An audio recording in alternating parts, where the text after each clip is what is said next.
It has truly been one of the greatest honors of my life to serve as Vice President to our President, Joe Biden. Joe's legacy of accomplishment over his entire career and over the past 3.5 years is unmatched in modern history. In one term, think about it, in one term as president, he has already surpassed the legacy of most presidents who served 2 terms in office.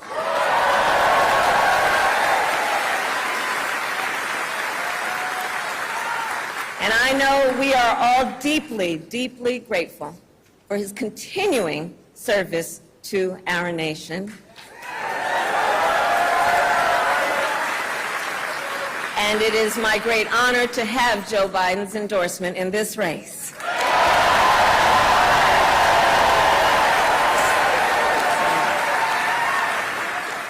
So, Wisconsin, I am told as of this morning that we have earned the support of enough delegates to secure the Democratic nomination.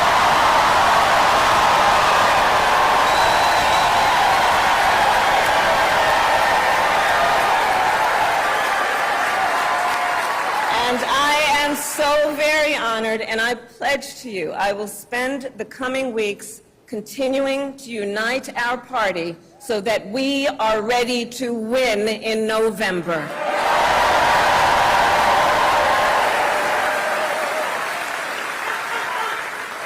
So, friends, we have 105 days until Election Day, and in that time, we've got some work to do. But we're not afraid of hard work. We like hard work, don't we?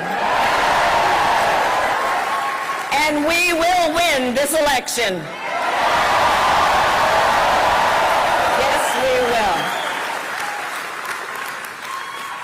So as Leah told you, before I was elected Vice President, before I was elected United States Senator, I was elected Attorney General of the state of California, and I was a courtroom prosecutor before then.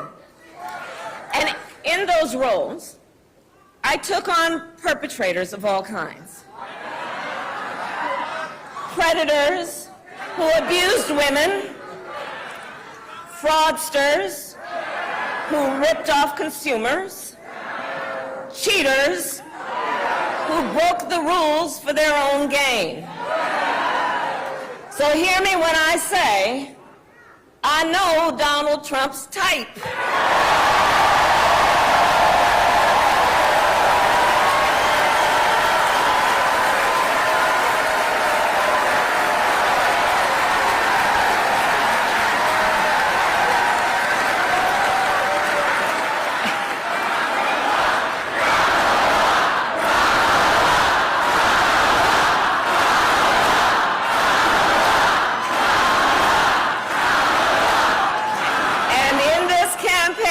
I promise you, I will proudly put my record against his any day of the week.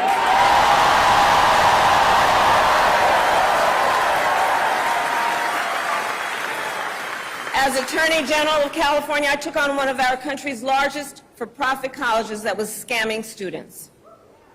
Donald Trump ran a for-profit college that scammed students. As a prosecutor, I specialized in cases involving sexual abuse. Well, Trump was found liable for committing sexual abuse. As Attorney General of California, I took on the big Wall Street banks and held them accountable for fraud.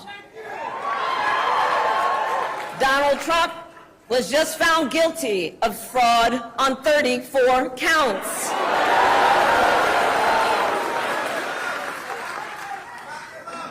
But let's also make no mistake, this campaign is not just about us versus Donald Trump. This campaign is about who we fight for. This is about who we fight for. Just look at how we are running our campaigns. So Donald Trump is relying on support from billionaires and big corporations. And he is trading access in exchange for campaign contributions. A couple of months ago, you all saw that a couple of months ago at Mar-a-Lago, he literally promised big oil companies, big oil lobbyists, he would do their bidding for $1 billion in campaign donations. On the other hand, we are running a people-powered campaign.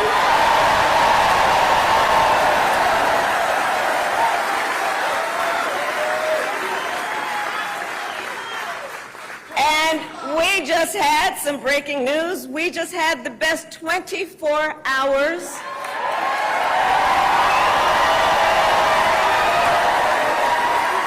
of grassroots fundraising in presidential campaign history.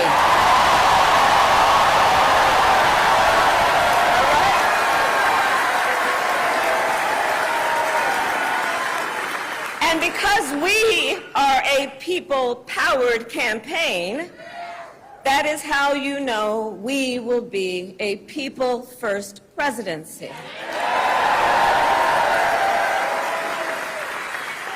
And Wisconsin, this campaign is also about two different visions for our nation. One, where we are focused on the future. The other, focused on the past. We believe in a future where every person has the opportunity not just to get by, but to get ahead.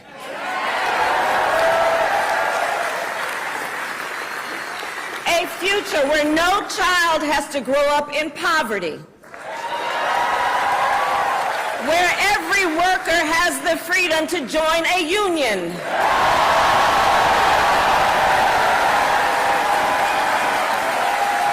Where every person has affordable health care, affordable child care, and paid family leave. We believe in a future where every senior can retire with dignity. So all of this is to say, building up the middle class will be a defining goal of my presidency.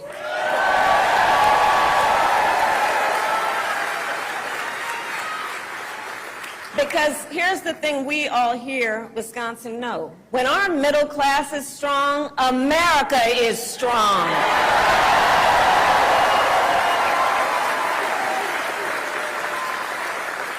But Donald Trump wants to take our country backward. He and his extreme Project 2025 agenda will weaken the middle class. Like, we know we got to take this seriously. And can you believe they put that thing in writing? Read it. It's 900 pages. But here's the thing. When you read it, you will see Donald Trump intends to cut Social Security and Medicare. He intends to give tax breaks to billionaires and big corporations and make working families foot the bill. They intend to end the Affordable Care Act and take us back then to a time when insurance companies had the power to deny people with pre-existing conditions. Remember what that was like? Children with asthma, women who survived breast cancer, grandparents with diabetes.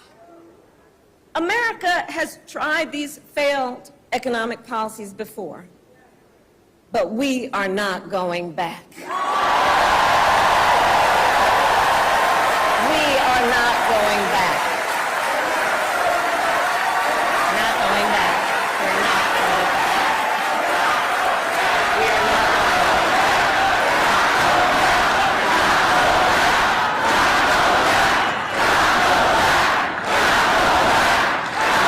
And I'll tell you why we're not going back. Because ours is a fight for the future. And it is a fight for freedom. Generations of generations, and we have to remember this, the shoulders on which we stand, generations of Americans before us led the fight for freedom. And now, Wisconsin, the baton is in our hands.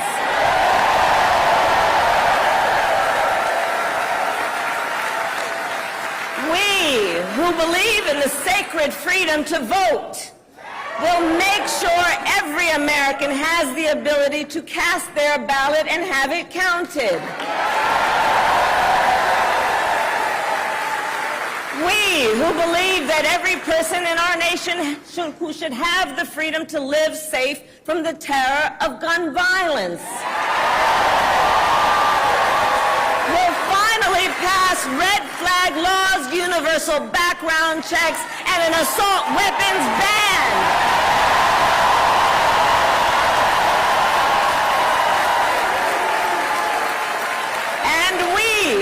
Who believe in reproductive freedom will stop Donald Trump's extreme abortion bans because we trust women to make decisions about their own body and not have their government tell them what to do.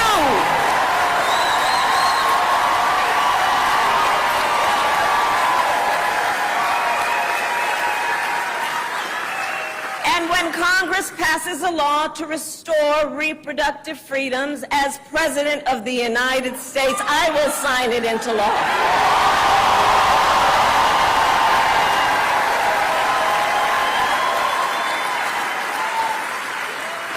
So, Wisconsin, ultimately in this election, we each face a question. What kind of country do we want to live in? A country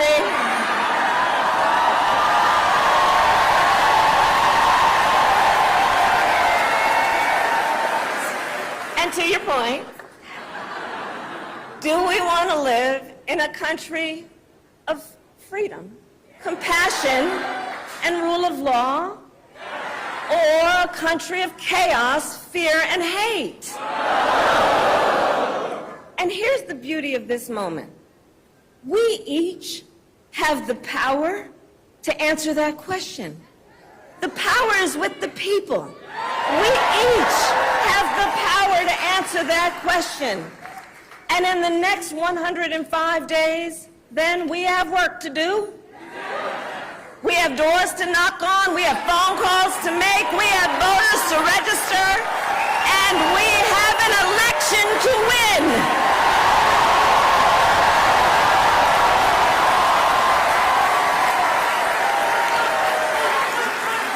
So, Wisconsin, today I ask you, are you ready to get to work?